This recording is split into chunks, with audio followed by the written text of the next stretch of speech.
স্থানীয় সরকার, পল্লী উন্নয়ন ও সমবায় এবং যুব ও ক্রীড়া উপদেষ্টা আসিফ মাহমুদ সজীব ভুঁইয়া বলেছেন, বিগত ফ্যাসিবাদী সরকার বাংলাদেশের প্রতিটি প্রতিষ্ঠানকে যেভাবে ধ্বংস করেছে, সরকারের পতনের পর যে পরাশক্তিগুলো এটাকে মেনে নিতে পারেনি, তারা আমাদের বাংলাদেশের ব্যাপারে অনেক প্রোপাগান্ডা চালিয়েছে।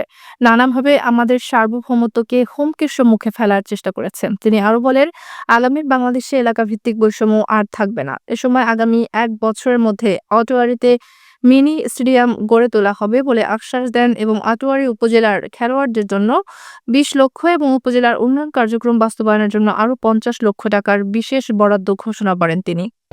সারা দেশে বিভিন্ন উপজেলায় আমাদের যুব ক্রীড়া মন্ত্রণালয় থেকে যে মিনি স্টেডিয়ামের প্রকল্প চলমান আছে, সেখানে আমরা ১৮ উপজেলাকে অন্তর্ভুক্ত করেছি এবং এখানে একটি জায়গা নির্ধারণ করা হয়েছে।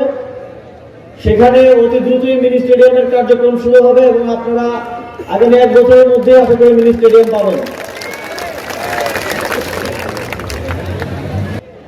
১৮ উপজেলার যেই খেলোয়াড়রা আছেন তাদের জন্য ২০ লক্ষ টাকার একটা বিশেষ বরাদ্দ ঘোষণা করছি।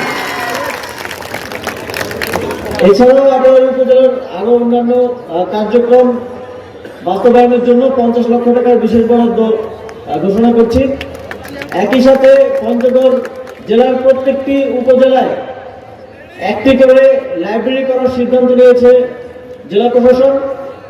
এ সময় আটোয়ারী উপজেলা নির্বাহী অফিসার শফিউল মাজলুবিন রহমানের সভাপতিত্বে এ সময় অন্যান্যের মধ্যে আরও উপস্থিত ছিলেন অনুষ্ঠানের বিশেষ অতিথি জুলাই শহীদ স্মৃতি ফাউন্ডেশন এর সাধারণ সম্পাদক ও বৈষম্য বিরোধী আন্দোলনের সমন্বয়ক সার্জিস আলম, বৈষম্য বিরোধী আন্দোলন পঞ্চগড় জেলার সমন্বয়ক ফজলে রাব্বি, আটোয়ারী উপজেলার জামায়াত ইসলামের আমির ইউনুস আলী খান, উপজেলা বিএনপির সদস্য সচিব কুদরতি খুদা, আহ্বায়ক AZM বজলুর রহমান সহ অনেকে উপস্থিত ছিলেন।